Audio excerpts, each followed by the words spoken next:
ആരോഗ്യ പാഠശാലയിലേക്ക് നിങ്ങളേവരെയും വളരെ സ്നേഹത്തോടെ സ്വാഗതം ചെയ്യുന്നു. എല്ലാവർക്കും ശാന്തിയും മനസമാധാനവും ആരോഗ്യവുമുള്ള ജീവിതം ഉണ്ടാകട്ടെ എന്ന് വളരെ വളരെ ആത്മാർത്ഥമായി പ്രാർത്ഥിക്കുന്നു. ആരോഗ്യ പാഠശാലയിലൂടെ നമ്മൾ വ്യത്യസ്തങ്ങളായ പല ആരോഗ്യ വിഷയങ്ങളും പഠിച്ചു വരുന്നു. വളരെ സന്തോഷമുണ്ട്.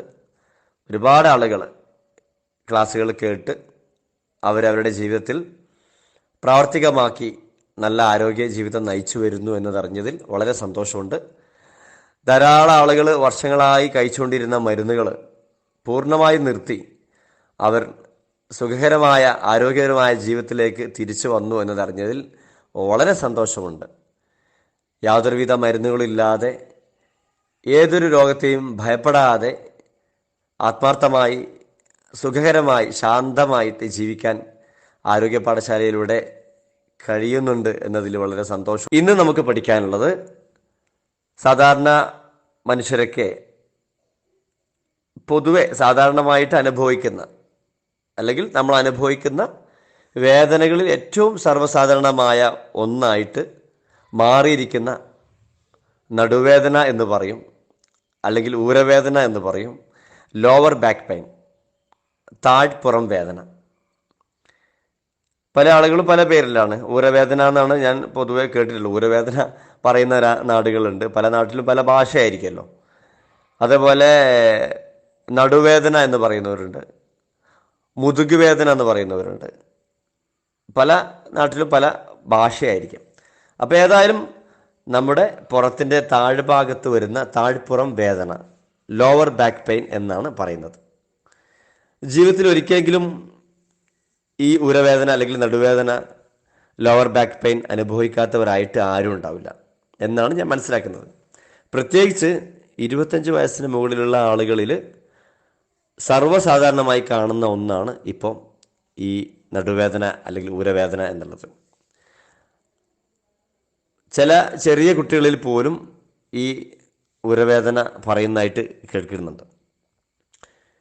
ഇപ്പോൾ ആധുനിക മനുഷ്യൻ്റെ ജീവിത രീതിയും ഭക്ഷണ രീതിയും മാനസിക സമ്മർദ്ദവും എല്ലാം ഈ ഒരു പ്രശ്നത്തിന് കാരണമായിട്ടുണ്ട്. ഒരുപാട് കാരണങ്ങളുണ്ട് ഈ നമ്മൾ അനുഭവിക്കുന്ന ലോവർ ബാക്ക് പെയിൻ. അപ്പോൾ നമ്മൾ ലോവർ ബാക്ക് പെയിൻ എന്ന് പറയുമ്പോൾ ഇതിനെ കൃത്യമായി മനസ്സിലാക്കാൻ നടുവേദനയാണോ അല്ലെങ്കിൽ പുറം വേദനയാണോ എന്നൊക്കെ മനസ്സിലാക്കാൻ നമ്മൾ അതിൻ്റെ ചെറിയ രീതിയിൽ മനസ്സിലാക്കുക. അതായത് ലോവർ ബാക്ക് പെയിൻ എന്ന് പറഞ്ഞാൽ നമ്മുടെ ശരീരത്തിൻ്റെ പുറകിൽ, നമ്മുടെ ശരീരത്തിൻ്റെ പുറകു വശത്ത് നമ്മുടെ ശരീരത്തിനെ വേർതിരിക്കുകയാണെങ്കിൽ അപ്പർ, മിഡിൽ, ലോവർ.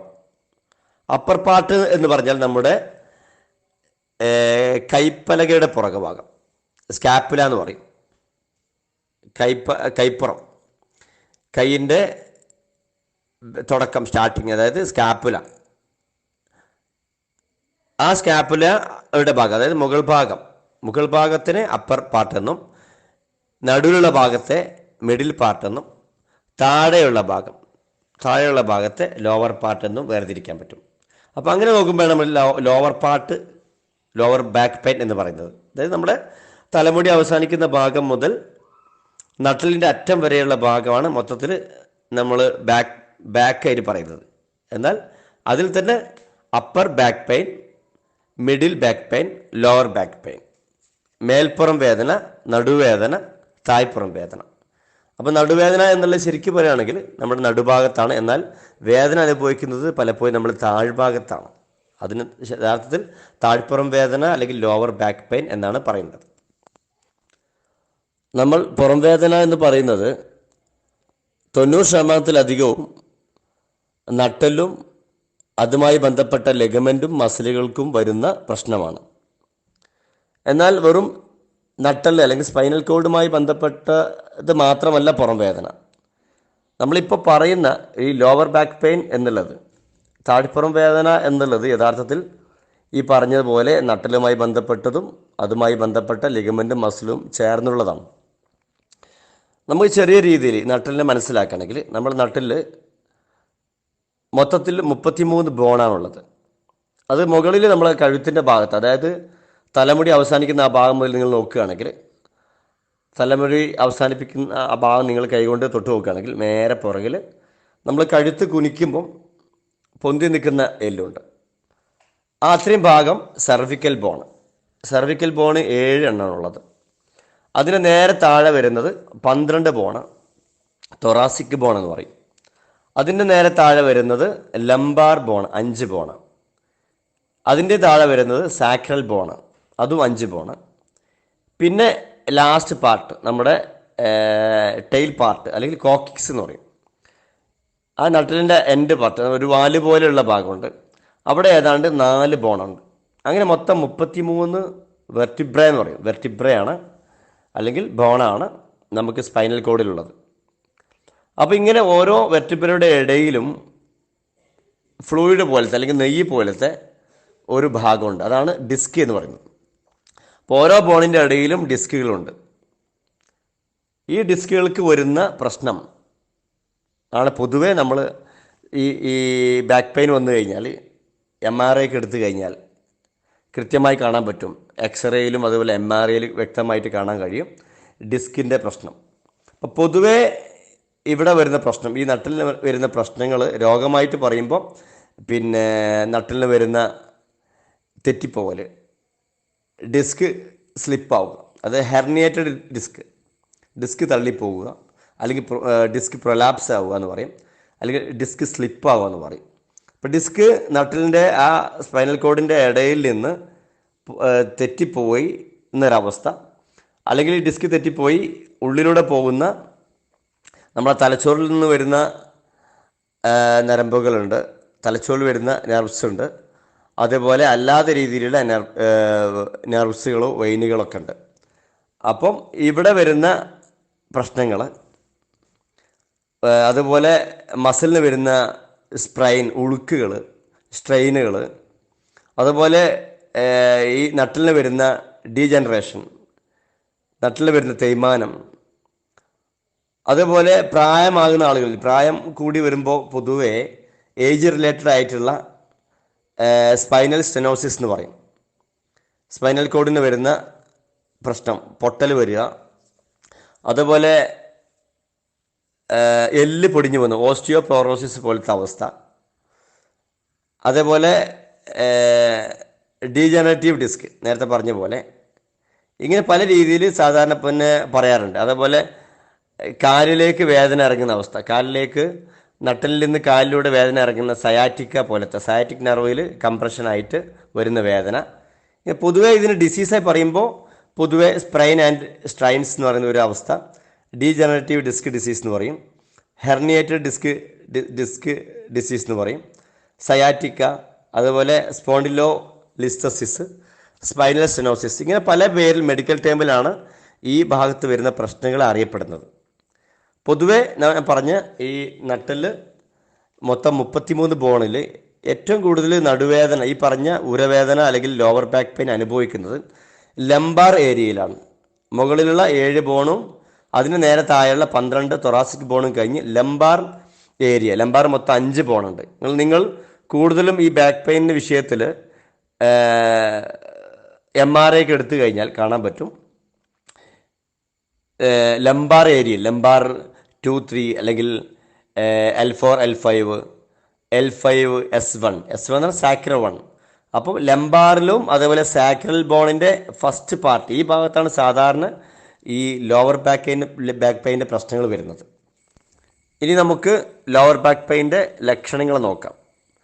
ലക്ഷണങ്ങൾ എന്ന് പറഞ്ഞാൽ ആ വ്യക്തി അനുഭവിക്കുന്ന ബുദ്ധിമുട്ട്, ആ സമയത്ത് അനുഭവിക്കുന്ന പ്രയാസമാണ്. സാധാരണ നമ്മൾ എന്തെങ്കിലും ചെയ്തുകൊണ്ടിരിക്കുമ്പോൾ, പെട്ടെന്ന് എന്തെങ്കിലും എടുക്കാൻ ശ്രമിക്കുമ്പോൾ, നിലത്തുനിന്ന് നമ്മൾ കുനിഞ്ഞെടുക്കാൻ ശ്രമിക്കുമ്പോൾ, അല്ലെങ്കിൽ നമ്മൾ നമ്മുടെ സാധാരണ സ്പൈനൽ കോഡിൻ്റെ പൊസിഷനിൽ നിന്ന് തെറ്റായി എന്തെങ്കിലും ചെയ്യാൻ ശ്രമിക്കുമ്പം കുനിയുകയോ അല്ലെങ്കിൽ പുറകോട്ട് വളയുകയോ സൈഡോട്ട് വളയുകയോ ചെയ്യുന്ന സമയങ്ങളിലൊക്കെ പെട്ടെന്ന് ആ ഭാഗം സ്റ്റക്കായി പോവുക, പിടിച്ചു പോവുക, സ്തംഭിച്ചു പോകുന്ന അവസ്ഥ. പിന്നീട് നമുക്ക് നിവരാൻ പോലും പറ്റാത്ത അസഹ്യമായ വേദനയായിരിക്കും. ഈ ഒരു അവസ്ഥയാണ് സാധാരണ ഉണ്ടാവുക. പെട്ടെന്ന് ശക്തമായ വേദനയും പിടുത്തവും. ചില ആളുകൾ പറയും നടു പിടിച്ചു പോയി എന്ന് പറയും, നടുപിടുത്തം എന്ന രീതിയിലെ അവസ്ഥ. ചിലപ്പോൾ നമ്മൾ കുറേ സമയം അല്ലെങ്കിൽ കുറച്ച് സമയം ഇരുന്നാൽ മതി. ചില ആളുകൾക്ക് കുറച്ച് സമയമോ കുറേ സമയമോ ഇരുന്നതിന് ശേഷം എഴുന്നേൽക്കാൻ പറ്റില്ല. ആ സ്ഥാനത്ത് നിന്ന് എഴുന്നേൽക്കാൻ പോലും പറ്റാത്ത വേദന. ചില ആളുകൾ നേരത്തെ പറഞ്ഞ പോലെ തന്നെ പുറകിലേക്ക് അല്ലെങ്കിൽ സൈഡിലേക്കൊക്കെ വളയാനോ റിലാക്സ് ചെയ്യാനോ ശ്രമിക്കുമ്പോൾ പെട്ടെന്ന് അവിടെ പിടിച്ചു പോകും, കൊളത്തി വലിക്കുന്ന പോലെയോ സ്തംഭിക്കുന്ന പോലെ അവസ്ഥ. ഇങ്ങനെ പല രീതിയിലുണ്ടാവും. ചിലപ്പോൾ സ്തംഭിച്ചു പോകും, ചിലപ്പോൾ അവിടെ ചുരുങ്ങുന്ന അവസ്ഥ. ഇതാണ് അനുഭവം. അപ്പോൾ നമ്മൾ സാധാരണ ഈ ബാക്ക് ഭാഗം, അതായത് ഏതാണ്ട് ലംബാർ ഏരിയ, നിങ്ങൾ ബോൺ എണ്ണി നോക്കിയാൽ മതി. മുകളിൽ നമ്മൾ തലമുടി അവസാനിക്കുന്ന അവിടെ നിന്ന് നമ്മൾ കഴുത്ത് കുനിക്കുമ്പോൾ പൊന്തി നിൽക്കുന്ന ആ ഭാഗം സർവിക്കൽ 7 അവിടെ അവസാനിച്ചു. പിന്നെ അങ്ങനെ പോയി 12 ബോണ് കഴിഞ്ഞ് ബാക്കിയുള്ള നടുഭാഗം അത് കറക്റ്റാണ്. നമ്മൾ സാധാരണ പാൻറ്റൊക്കെ കൊടുക്കുന്ന സ്ഥലം, പാൻറ്റിൻ്റെ പൊക്കിൾ, ഏതാണ്ട് പൊക്കിളിൻ്റെ അല്പം മുകളിൽ നിന്ന് ഏതാണ്ട് നമ്മുടെ ബട്ടക്സിൻ്റെ ഏരിയ, ആ ഒരു ഏരിയ വരെയുള്ള ഭാഗം, അതായത് എന്താ പറയുക, താഴ്ഭാഗം നമുക്ക് തന്നെ അറിയാം, അത് വിശദീകരിക്കേണ്ട ആവശ്യമില്ല. അപ്പോൾ ഏതായാലും ഈ പൊക്കിളിൻ്റെ അല്പം മുകളിൽ നിന്ന് താഴെ വരെയുള്ള ഭാഗമാണ് ലോവർ ബാക്ക് പെയിനായിട്ട് അനുഭവപ്പെടുന്നത്. അത് ബട്ടക്സിലേക്ക് എത്തില്ല, ബട്ടക്സിൻ്റെ അല്പം മുകളിൽ. ബട്ടക്സിലേക്ക് വരുമ്പോൾ അതിനെ ഹിപ്പ് പെയിൻ എന്ന് പറയാം. ഹിപ്പ് പെയിൻ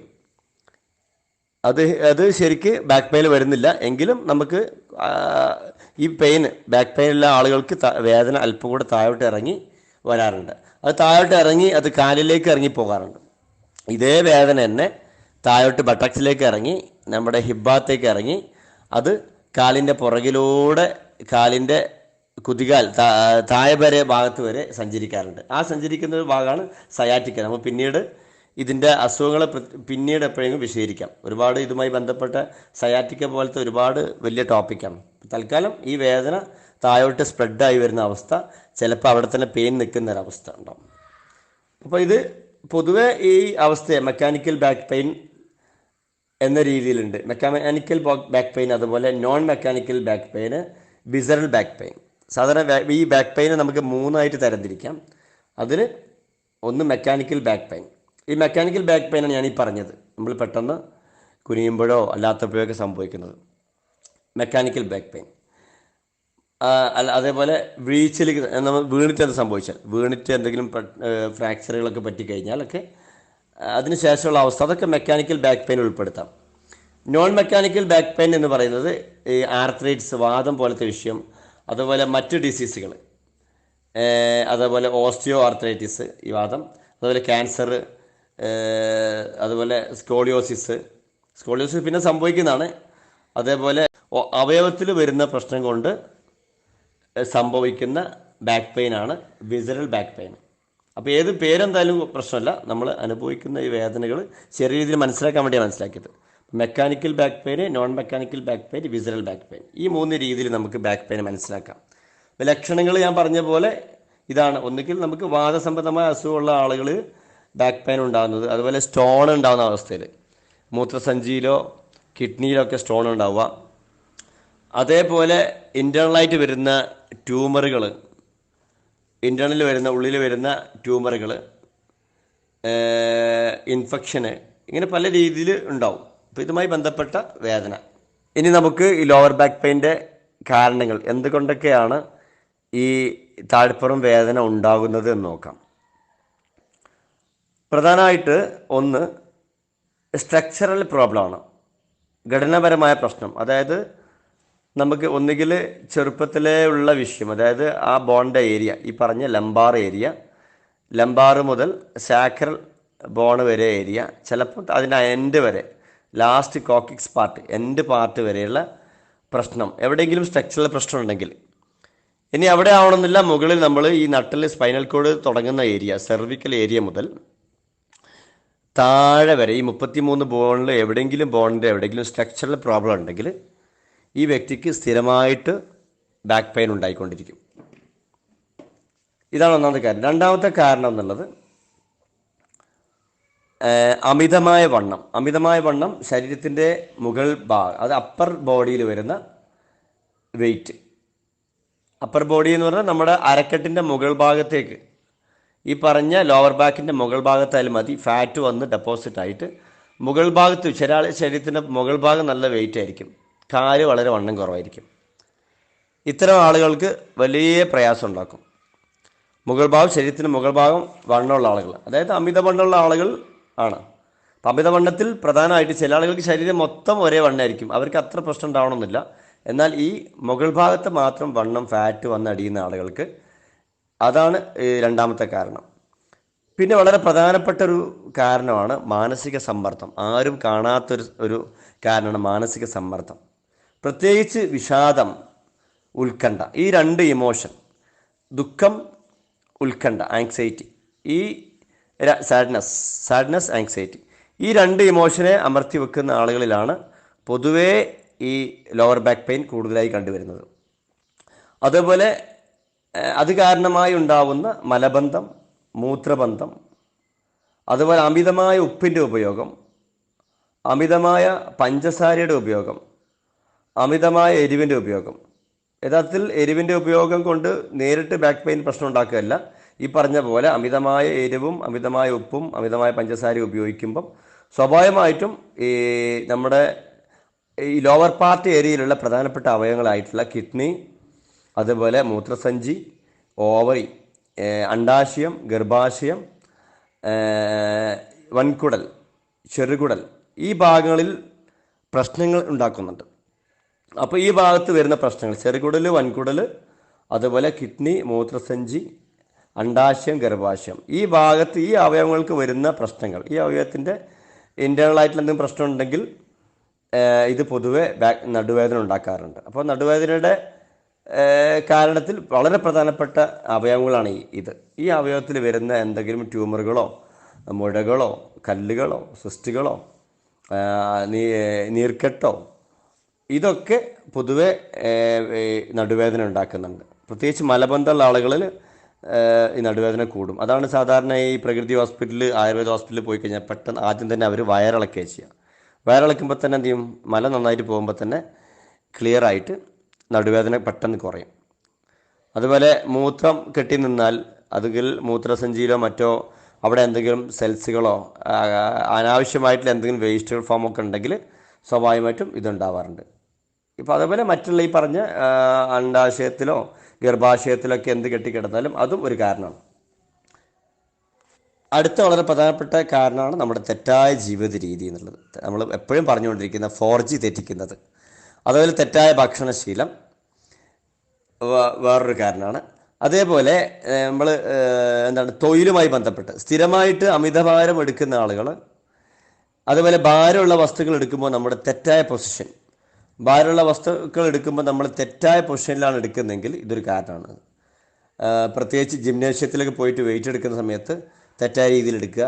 അതുപോലെ മറ്റുള്ള നമ്മൾ ഭാരമുള്ള എന്തെങ്കിലും കട്ടിലോ മേശയോ അലമാരയോ മറ്റെന്തെങ്കിലും, അല്ലെങ്കിൽ കല്ലോ വെട്ടുകല്ലോ എന്തെങ്കിലും, നമ്മൾ സിമൻറ്റ് ചാക്ക്, ഇങ്ങനെ പലതും നമ്മൾ ഭാരമുള്ള എന്തെങ്കിലും എടുക്കുമ്പം നമ്മൾ എങ്ങനെയൊക്കെയോ എടുത്തു കഴിഞ്ഞാൽ, പൊസിഷൻ തെറ്റിച്ച് കഴിഞ്ഞാൽ എന്ത് ചെയ്യും, അത് സ്ഥിരമായി എടുക്കുന്ന ആളുകളാണ് എന്തായാലും ബാധിക്കും.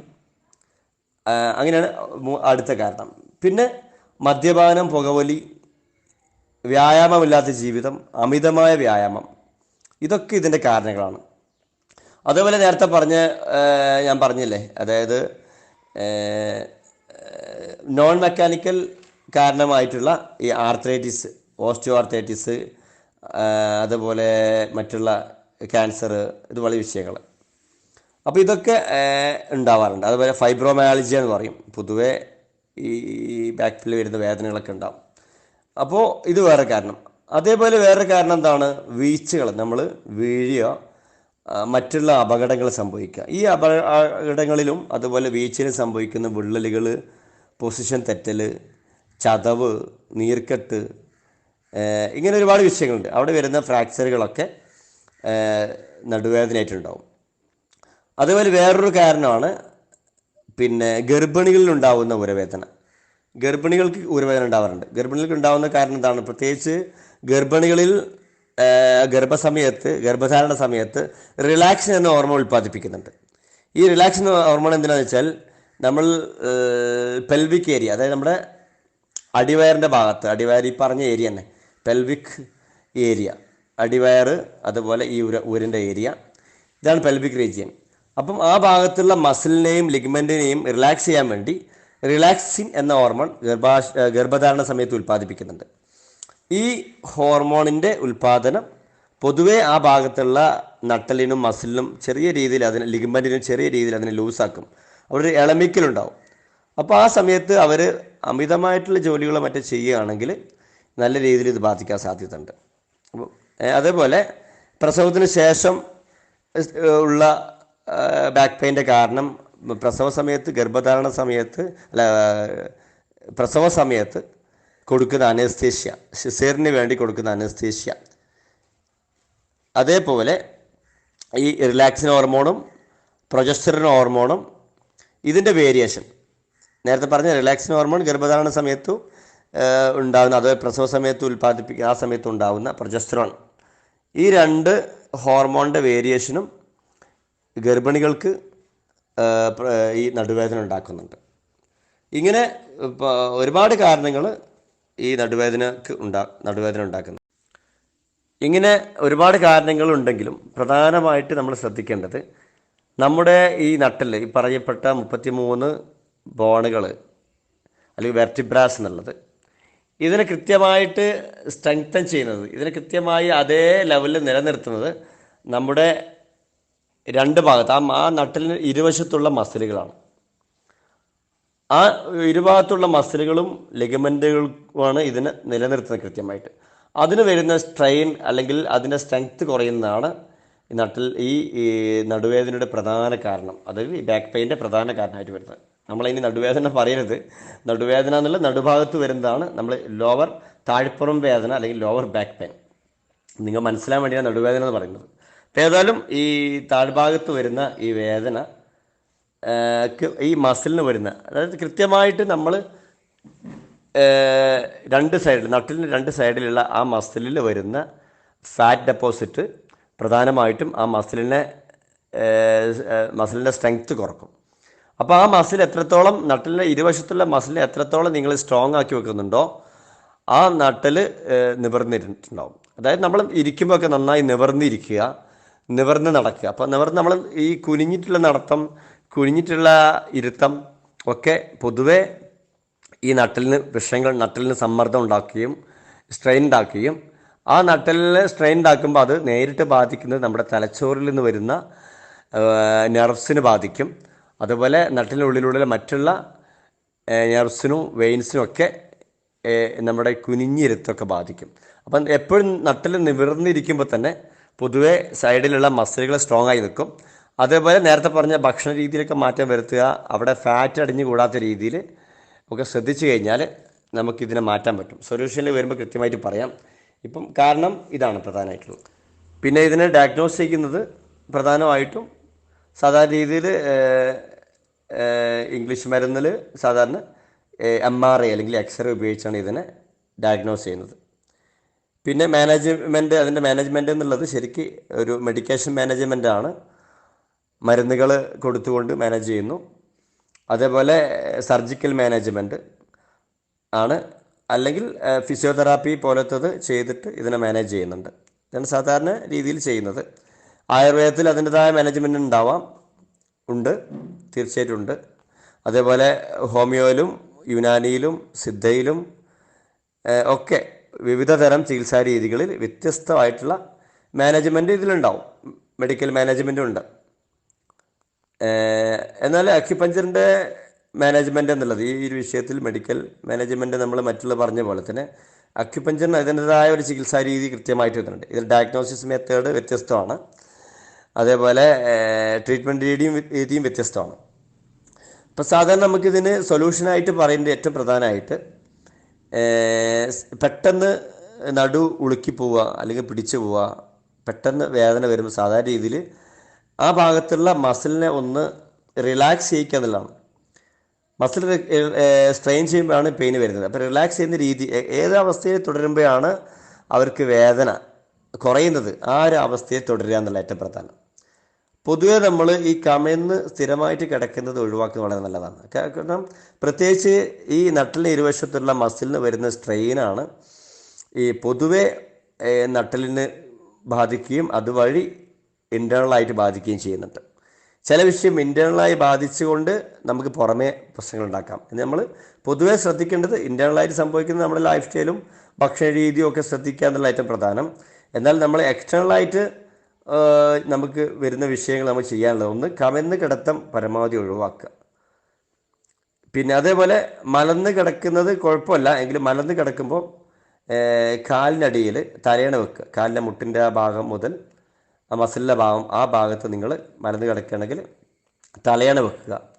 അതുപോലെ ചെരിഞ്ഞ് കിടക്കുകയാണെങ്കിൽ നമ്മുടെ രണ്ട് ഇടയിലാണ് തലയണ വെക്കേണ്ടത്. ചെരിഞ്ഞ് കിടക്കുമ്പോൾ രണ്ട് കാലിനിടയിൽ തലയണ വെക്കുക. മലന്ന് കിടക്കുകയാണെങ്കിൽ കാലിൻ്റെ അടിയിൽ തലയണ വെക്കുക.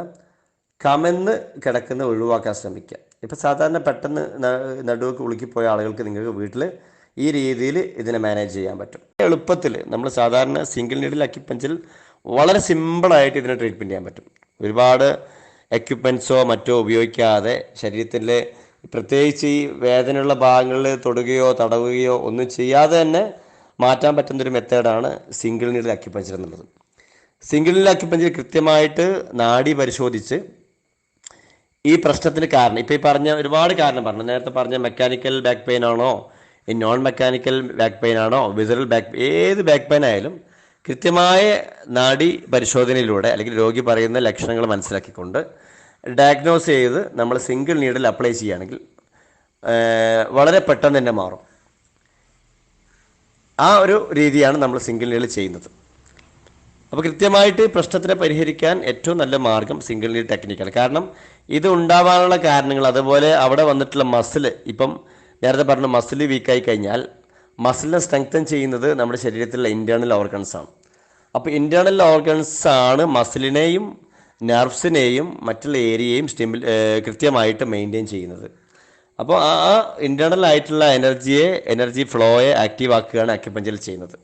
കൃത്യമായിട്ട് ഈ അക്യുപഞ്ചർ ചെയ്യുമ്പോഴുള്ള ഗുണം എന്ന് പറഞ്ഞാൽ സെല്ലുകളിലുള്ള ആസിഡിറ്റി കുറയുന്നു, ബ്ലഡ് സർക്കുലേഷൻ കൂടുന്നു. ബ്ലഡ് സർക്കുലേഷൻ കൂടുന്ന പറഞ്ഞാൽ ബ്ലഡിനെ പോലും ചലിപ്പിക്കുന്ന എനർജി സർക്കുലേഷൻ ആക്റ്റീവ് ആവുന്നു. അപ്പോൾ എവിടെയെങ്കിലും എനർജി ഫ്ലോ ഈ പറയപ്പെടുന്ന മസിലുകളിലേക്ക് അല്ലെങ്കിൽ സ്പൈനൽ കോഡിലേക്കോ എനർജി ഫ്ലോ കുറയുന്നുണ്ടെങ്കിൽ ഈ കൃത്യമായ നാഡി പരിശോധനയിലൂടെ ഏതെല്ലാം ഏരിയയിലാണ് എനർജി ഫ്ലോ കുറയുന്നത് മനസ്സിലാക്കിയിട്ട് ട്രീറ്റ്മെൻറ്റ് ചെയ്യുമ്പോൾ അത് സ്ഥിരമായിട്ട് മാറും. അപ്പോൾ പരമാവധി പിന്നെ വളരെ പ്രയാസമുള്ള ആളുകൾ, ചില ആളുകൾക്ക് ട്രീറ്റ്മെൻറ്റ് ചെയ്യുമ്പോഴും പെട്ടെന്ന് ആശ്വാസം കിട്ടാത്തവരുണ്ടാവും.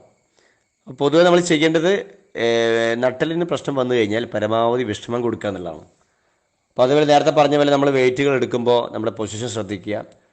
നമ്മൾ നട്ടലിൻ്റെ ഒരു സ്ട്രക്ചർ കൃത്യമായി മനസ്സിലാക്കി, നേരത്തെ പറഞ്ഞ പോലെ ആ സ്ട്രക്ചറിൽ വളരെ ഫ്ലെക്സിബിളാണ്, അതിൻ്റെ ഇടയിലൊക്കെ ഫ്ലൂയിഡ് ഉണ്ട്, അതിനെ കൃത്യമായിട്ട് അതിൻ്റെതൊരു ഇലാസ്റ്റിക്കത ഉണ്ട്. അത് നമ്മൾ പ്രത്യേകിച്ച് നമ്മുടെ ഭക്ഷണ രീതി ശ്രദ്ധിക്കുകയാണെങ്കിൽ നേരത്തെ ഉറങ്ങുന്നൊരു ശീലം ഉണ്ടെങ്കിൽ തന്നെ നട്ടലിൻ്റെ കാര്യത്തിൽ വളരെ വ്യത്യാസം ഉണ്ടാവും. നേരത്തെ ഉറങ്ങുക, വിശന്ന് മാത്രം ഭക്ഷണം കഴിക്കുക. ഭക്ഷണം നമ്മൾ എപ്പോൾ കഴിക്കുമ്പോൾ വിശന്ന് മാത്രമേ കഴിക്കണം. പ്രത്യേകിച്ച് ഈ നട്ടലിനൊക്കെ പ്രശ്നം വന്നു കഴിഞ്ഞാൽ പൊതുവേ ചില ഘട്ടങ്ങളിൽ വിശപ്പ് തീരെ ഇല്ലാത്ത അവസ്ഥ സംഭവിക്കാറുണ്ട്. ശരീരത്തിൽ റിപ്പയറിങ് നടക്കുന്നതിൻ്റെ ഭാഗമായി നമുക്ക് ശരീരത്തിലുള്ള ഇത്രയും എല്ലുകൾ, എത്ര കോംപ്ലിക്കേറ്റഡ് ആയിട്ടുള്ള എല്ലുകളാണ് നമ്മുടെ ശരീരത്തിലുള്ളത്, ഓരോ ഭാഗങ്ങൾ, പ്രത്യേകിച്ച് നട്ടലിൻ്റെ എല്ലുകളൊക്കെ. അപ്പോൾ ഇത്തരം ശരീരത്തിലുള്ള എല്ലുകളും നരമ്പുകളും മസിലുകളും ഒക്കെ ലിഗമെൻറ്റുകളും ഫ്ലൂയിഡുകളും മറ്റുള്ള എല്ലാ ഘടകങ്ങളും കൃത്യമായിട്ട് സംവിധാനിച്ച അതേ ഓരോന്നിൻ്റെ സ്ഥാനത്ത് സംവിധാനിച്ച് കൃത്യമായിട്ട് എനർജി സഞ്ചരിപ്പിച്ചിട്ട് ഇതിനെല്ലാം പ്രവർത്തിപ്പിക്കുന്ന ശരീരത്തിൻ്റെ പ്രവർത്തനത്തെ നമ്മൾ പൂർണ്ണമായി വിശ്വസിക്കുക. അപ്പോൾ ശരീരത്തിന് എന്തെങ്കിലും പരിക്ക് പറ്റിയാൽ, ഇപ്പോൾ എവിടെയെങ്കിലും പൊട്ടലോ ഉളുക്കോ പ്രശ്നങ്ങളോ സംഭവിച്ചു കഴിഞ്ഞാൽ അതിനെ കൃത്യമായി പരിഹരിക്കാൻ ശരീരത്തിന് തന്നെ അറിയാം. ഒരു പരിധിവരെ പരമാവധി ശരീരം തന്നെ അതിനെ ശരിയാക്കുന്നുണ്ട്. അത് ശരിയാക്കുന്നതിൻ്റെ ഭാഗമായി നമുക്ക് തരുന്ന അറിയിപ്പുകൾ ശ്രദ്ധിക്കുക. ചില സമയത്ത് കടുത്ത ക്ഷീണം ഉണ്ടാവും. നമ്മൾ എല്ലിനൊക്കെ പെട്ടെന്ന് പരിക്ക് പറ്റി കഴിഞ്ഞാൽ പൊതുവേ നമുക്ക് വല്ലാതെ ഉറക്കം ഉണ്ടാവും, നല്ലോണം ഉറങ്ങണം എന്നുള്ള ടെൻഡൻസി ഉണ്ടാവും. അമിതമായ ക്ഷീണം തോന്നാം, ചിലപ്പോൾ തീരെ ദാഹം ഉണ്ടാവില്ല, ചിലപ്പോൾ നല്ല ദാഹമായിരിക്കും. അങ്ങനെ പല രീതിയിലാണ് അതിൻ്റെ സ്വഭാവം ഉണ്ടാവുക. അപ്പോൾ ശരീരം തരുന്ന അറിയിപ്പുകൾ കൃത്യമായി ശ്രദ്ധിക്കുക. അപ്പോൾ അതിനനുസരിച്ച് നമ്മൾ നിൽക്കുക. അപ്പോൾ വിശന്ന് മാത്രം കഴിക്കുക, ഭക്ഷണം കഴിക്കുമ്പോൾ കൂടെ വെള്ളം കുടിക്കാതിരിക്കുക, രാത്രി വളരെ നേരത്തെ ഉറങ്ങുക. രാത്രി നമ്മൾ അവസാന ഭക്ഷണം ഫ്രൂട്ട്സ് സലാഡാക്കി മാറ്റുക. പ്രത്യേകിച്ച് പരിക്കുകൾ പറ്റിക്കഴിഞ്ഞാൽ നമ്മൾ ശരീരത്തിനും മനസ്സിനും പരമാവധി വിശ്രമം അനുഭവിക്കുന്നത് നല്ലതായിരിക്കും. അപ്പോൾ മതിയായ അതിനനുസരിച്ച് നട്ടലിന് ആവശ്യമായിട്ടുള്ള വ്യായാമങ്ങൾ, അതിൽ ശരീരത്തിന് ആവശ്യമുള്ള വ്യായാമങ്ങൾ കൃത്യമായി ചെയ്യുക, ഭക്ഷണം ശ്രദ്ധിക്കുക, ജീവിത രീതി ക്രമപ്പെടുത്തുക, മാനസിക നില കൃത്യമാക്കുക, ഈ പറയപ്പെട്ട കാര്യങ്ങൾ ശ്രദ്ധിക്കുക. ഇപ്പോൾ ഇത്രയും കാര്യങ്ങൾ ശ്രദ്ധിച്ചു കഴിഞ്ഞാൽ നമുക്ക് നടുവേദന വരാതെ ശ്രദ്ധിക്കാം, വന്ന നടുവേദന മാറ്റാനും കഴിയും.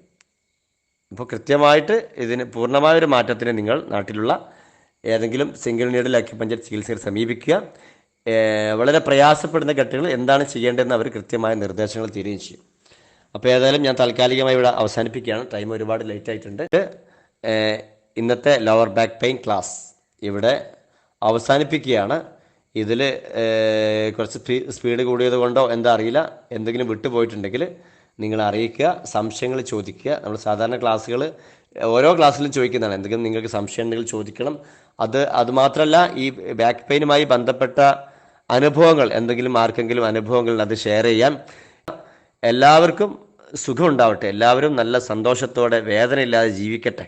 വലിയ സന്തോഷമാണല്ലോ. അപ്പോൾ എല്ലാവരും നിങ്ങൾക്ക് അറിയുന്ന അറിവുകൾ ഷെയർ ചെയ്യുക എന്ന് ഒരിക്കൽ കൂടി ഓർമ്മപ്പെടുത്തിക്കൊണ്ട് നിർത്തുന്നു. Thank you all the very best.